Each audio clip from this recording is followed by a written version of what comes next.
नमस्कार, जोहार। आप देख रहे हैं बिटर ट्रूथ। ये आप लोगों के स्पेशल रिक्वेस्ट पे वीडियो बनाया जा रहा है और ये वीडियो परमवीर चक्र विजेता उरांव आदिवासी समाज से आने वाले, हालांकि इनका परिवार ईसाई हो चुका था, अल्बर्ट एक्का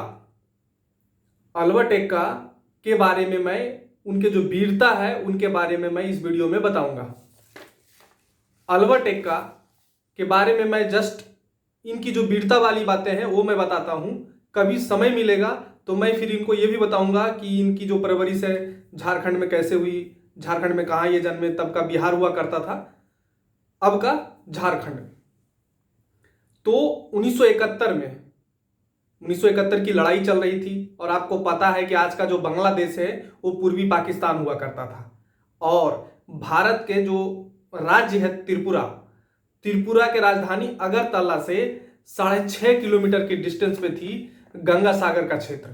और गंगा सागर का क्षेत्र, भारत को गंगा सागर के क्षेत्र पे नियंत्रण होना भारत के लिए बहुत ही जरूरी था, क्योंकि अगर पाकिस्तानी सेना की सप्लाई लाइन काट रही थी तो गंगा सागर के क्षेत्र पे नियंत्रण करना था।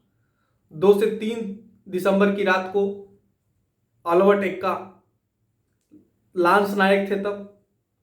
तो जिन बहादुर जवानों को गंगा सागर के क्षेत्र पे अधिकार करने का जिम्मा सौंपा गया था, उनमें से जो सबसे आगे चल रहे जवान थे उनमें से एक थे अल्बर्ट एक्का लांस नायक थे तब। और जब आपको पता है कि ऐसा तो है नहीं कि आप जाइएगा कब्जा कर लीजिएगा, है ना, क्योंकि वो भी जानती थी, जो पाकिस्तानी फौज थी, पाकिस्तानी फौज को भी पता था कि आज नहीं कल इस पे भारतीय फौज अटैक करेगी। फाइनली जब गंगा सागर के क्षेत्र पे कब्जे करने की लड़ाई शुरू हो गई, जब इनका जो कंपनी थी जब मार्च किया, जब लड़ाई शुरू हो गई तो इन्होंने अभूतपूर्व वीरता का परिचय दिया।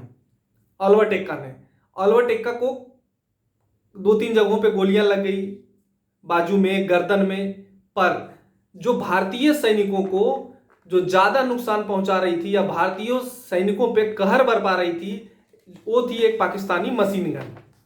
और उस मशीन गन को नेस्तनाबूद करना बहुत ही जरूरी था।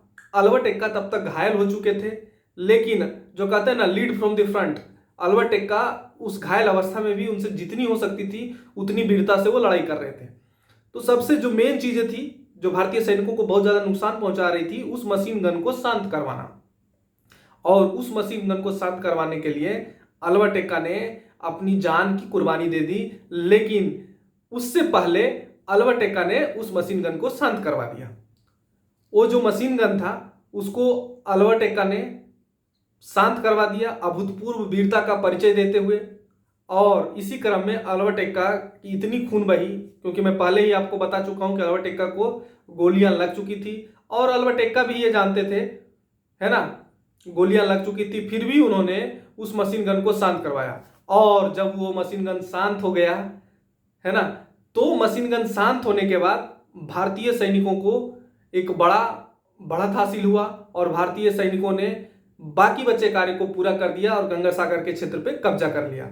और अपने इस जो अल्बर्ट एक्का ने अभूतपूर्व वीरता का परिचय दिया, इसके लिए अल्बर्ट एक्का को देश का सबसे बड़ा जो है ना वीरता पुरस्कार परमवीर चक्र से सम्मानित किया गया, परमवीर चक्र दिया गया। लेकिन अल्बर्ट एक्का का जो सूरज था, है ना, अल्बर्ट एक्का इस दुनिया से चले गए, बट उन्होंने जो अपनी वीरता का परिचय दिया और 1971 की लड़ाई में पाकिस्तान को हराने में, साथ ही साथ बांग्लादेश का उदय होने में अपना जो कर्तव्य है उसका पालन किया। और उन्होंने एक अभूतपूर्व वीरता का परिचय देते हुए अपनी इस मुहिम को, भारत ने जो मुहिम छेड़ा था उसको अंजाम पहुंचाने में बड़ा मदद किया और अपना सर्वस्व न्यौछावर किया। भारतीय जो है सरकार ने उनको वीरता पुरस्कार से सम्मानित किया, उनको वीरता पुरस्कार परमवीर चक्र से सम्मानित किया, जो हाईएस्ट वीरता पुरस्कार होता है। तो जो भी मेरे को देख रहे हैं उनका बहुत बहुत धन्यवाद। चैनल को लाइक, सब्सक्राइब, शेयर करते रहिए। जय हिंद, जय भारत, जोहार।